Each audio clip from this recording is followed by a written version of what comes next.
Teen oma hommikust jalutuskäikul. Sõitsin suvalisse linna.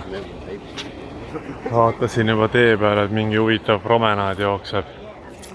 Ja kõik sükene promenaad, nagu ta siin Kalju ääres jookseb, läheb ta kilomeetrite viisi. Ja üleval on siis sellised igavesti vinged luksushotellid suurepärase merevaatega. All on pisikesi kohvikuid täis. Kusagil märkasin, oli ka rannariba. Pidasin masina kinni, et kah mingisugune hommikuni jalutuskäik siis teha. Kulgen siis nagu saare lõunaosas praegu.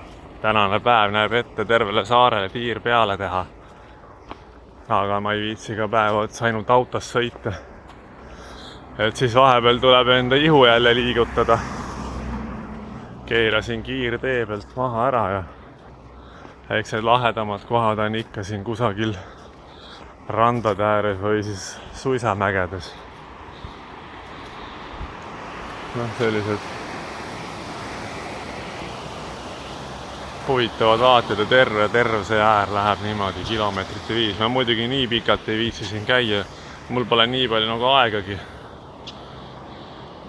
Ma ei teeks ühe päevaga seda tiiru ära. Aga eks ma siis põrutan edasi.